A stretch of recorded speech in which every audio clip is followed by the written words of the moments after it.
Ya. Assalamualaikum warahmatullahi wabarakatuh. Bismillahirrahmanirrahim. Alhamdulillahirrahmanirrahim. Allahumma sholli ala sayyidina Muhammad wa ala ali sayyidina Muhammad. Baiklah anak-anak semua, marilah pertemuan pada kesempatan ini kita awali dengan membaca basmalah bersama-sama. Bismillahirrahmanirrahim. Ya, terima kasih. Berjumpa kembali dengan Pak Hufron dalam pembelajaran PJUK. Pembelajaran yang selalu dicintai dan selalu dinanti-nanti. Anak-anak, gimana kabarnya? Pak Hufron harap semuanya baik-baik saja ya. Tetap sehat, tetap bugar, dan selalu semangat. Ya, pada kesempatan ini kita akan melanjutkan pembelajaran tema 1 yaitu tentang diriku. Nanti kita akan memasuki ke subtema 2 yaitu tentang tubuhku. Ya. Tapi sebelum masuk ke materi, Pak Hufron ingin menunjukkan sebuah gambar. Sebuah gambar yang tentunya di dalam gambar ini ada bagian-bagian tubuh si anak ini. Nah, Pak Hufron yakin semuanya pasti sudah tahu ya. Yang pertama ada gambar apa ini? Di atas mata kita, di atas alis kita, yaitu namanya dahi. Pintar. Yang untuk melihat ini jelas ya, mata. Yang untuk membau namanya hidung. Dan ini untuk makan ya, namanya mulut. Dan yang di sini di apa ya ini ya, di samping leher kita namanya bahu. Dan yang kita gunakan untuk berjalan namanya kaki. Terus yang berwarna hitam di atas kepala kita namanya rambut. Dan yang kita gunakan untuk mendengar namanya apa? Telinga. Di bawah mata kita ini namanya pipi ya. Terus yang di sini di bawah mulut kita namanya dagu. Nah, ini sering terbalik ya anak-anak, antara dahi dan dagu sering terbalik ya. Yang di bawah mulut namanya dagu. Nah, terus yang berjumlah 5 di samping kiri kita, tangan kiri kita namanya jari-jari ya. Terus ada tangan juga. Nah, nanti kita akan mempelajari bagian-bagian tubuh tertentu saja, tidak semuanya ya. Oke, lanjut. Tapi sebelum ke materi lebih dalam, Pak Hufron ingin menyampaikan tujuan pembelajaran pada kesempatan ini. Tujuan pembelajarannya yaitu dengan mengamati video dan gambar, peserta didik dapat mengidentifikasi bagian-bagian tubuh dan gunanya, serta dapat menjelaskan dan menceritakan tentang bagian-bagian tubuh yang tidak boleh disentuh oleh orang lain. Oke, yang pertama yang akan kita pelajari adalah ini. Ini gambar apa? Ya, mata, terus ada hidung, terus ada apa ini? Mulut. Tapi nanti yang akan kita pelajari adalah lidahnya saja. Terus ada telinga, dan yang kelima ada kulit. Nah, dari kelima gambar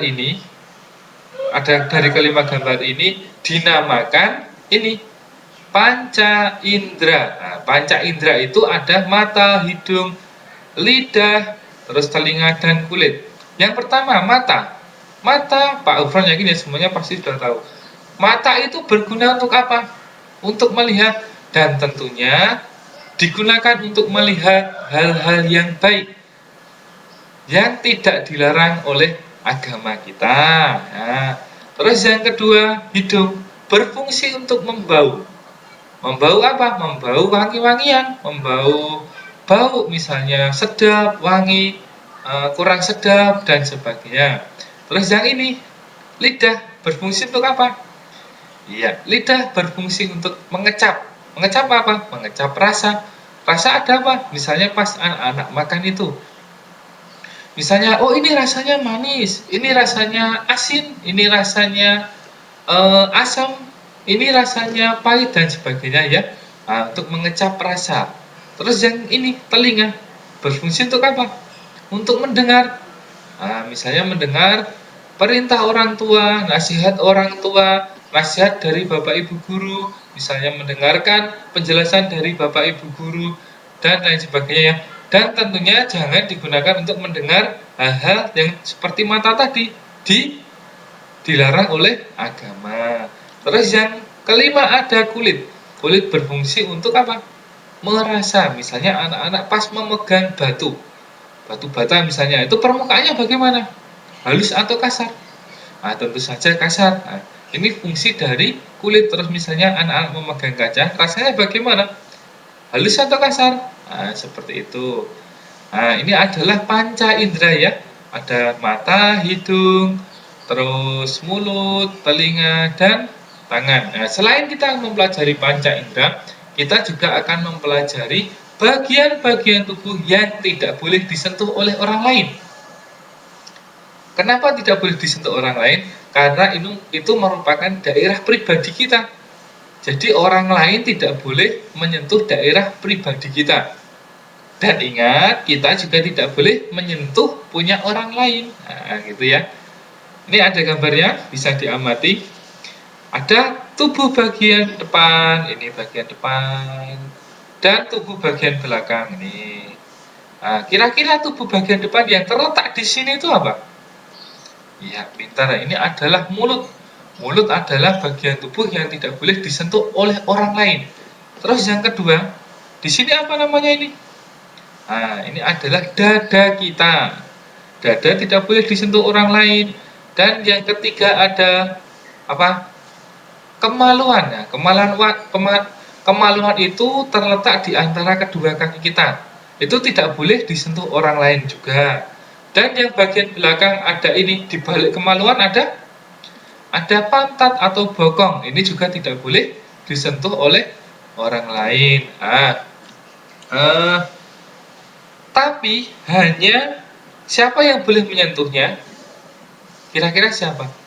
Yang boleh menyentuh bagian-bagian ini tentu saja orang-orang yang paling dekat dengan kita ya. Selain itu tidak boleh. Misalnya siapa? Misalnya orang tua kita, ibu, ayah. Nah, ketika memandikan kita, ya boleh menyentuh mulut, dada, kemaluan, dan mata kita. Karena tujuannya apa? Untuk membersihkan, supaya bersih. Terus siapa lagi yang boleh menyentuh ini? Orang-orang tertentu ya, ingat ya ini ya. Yang kedua adalah dokter. Nah, misalnya dokter mau memeriksa kita, boleh menyentuh bagian-bagian ini. Tapi ingat, tentu harus ada pendampingan dari orang tua. Anak-anak harus didampingi orang tua ketika periksa. Ya, yang boleh menyentuh bagian ini hanya orang tua, dokter, dan orang-orang yang paling dekat dengan kita. Selain itu orang asing nggak boleh, teman kita juga nggak boleh. Ya, ingat ya. Oke, terus selanjutnya. Nah ini, bagaimana kalau ada orang yang memaksa menyentuh bagian-bagian terlarang kita atau daerah terlarang kita? Ingat, ini adalah langkah-langkah kalau ada orang yang mau menyentuh bagian terlarang kita. Misalnya berteriak, jangan, tidak boleh menyentuh bagian ini. Pokoknya bilang jangan, bilang tidak boleh. Nah, seperti itu ya. Terus, kalau memaksa bagaimana? Berlari minta tolong kepada orang yang dipercaya. Misalnya anak-anak baru di rumah, ada orang tetangga atau orang asing yang mau menyentuh bagian terlarang kita, segera lari pulang. Ya, berlari pulang ke rumah dan bilang sama orang tua. Bagaimana kalau anak-anak berada di sekolah, misalnya ada orang asing atau teman kita yang mau mencoba menyentuh daerah kita, daerah terlarang kita, segera lari dan minta tolong. Kepada siapa? Kepada bapak ibu guru. Ya, pokoknya jangan sungkan-sungkan untuk berlari dan minta tolong kepada bapak ibu guru. Itu ya. Terus beritahu ke orang yang lain yang bisa dipercaya tadi seperti guru dan orang tua. Nah, misalnya tadi ada yang mau mencoba menyentuh, segera diceritakan saja kepada bapak ibu guru. Terus bagaimana kalau ada orang yang memaksa, terlalu memaksa? Nah, ini kita harus berani untuk berteriak, ya, berteriak minta tolong atau apa. Yang penting ada orang yang mau menolong kita, sampai ada orang yang mendengar teriakan kita. Nah, jangan ragu-ragu untuk minta tolong. Paham ya? Ya, ya. Pembelajaran kita pada pagi hari ini yaitu tentang panca indera dan bagian tubuh yang tidak boleh disentuh orang lain.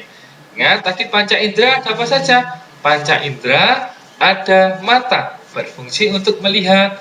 Terus yang kedua ada hidung, berfungsi untuk membau, terus ada telinga berfungsi untuk mendengar, dan ada kulit yang berfungsi untuk apa? Merasa.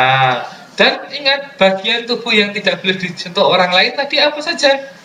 Ada mulut, ada dada, terus ada apa lagi? Ada kemaluan yang terletak di bagian kaki kita, dan ada bagian belakang tubuh kita yaitu bokong atau pantat. Nah, itu ya materi kita pada pagi hari ini. Dan untuk tugas anak-anak, ya, ada tugas dari Pak Gufron. Nanti anak-anak menceritakan atau menyebutkan kembali tentang panca indera dan fungsinya, serta menyebutkan bagian-bagian tubuh yang tidak boleh disentuh orang lain. Ingat, di video ya, di video sambil menyebutkan tadi panca indera dan bagian-bagian tubuh yang tidak boleh disentuh orang lain, dan langsung dikirimkan ke Pak Gufron. Ya, nomor WA-nya sudah ada di form penugasan. Ya, terima kasih dari Pak Gufron. Sampai jumpa kembali pada pembelajaran jarak jauh pekan depan. Tentu saja banyak salah dan hilaf dari Pak Gufron. Pak Gufron mohon maaf yang sebesar-besarnya. Pak Gufron akhiri. Assalamualaikum warahmatullahi wabarakatuh.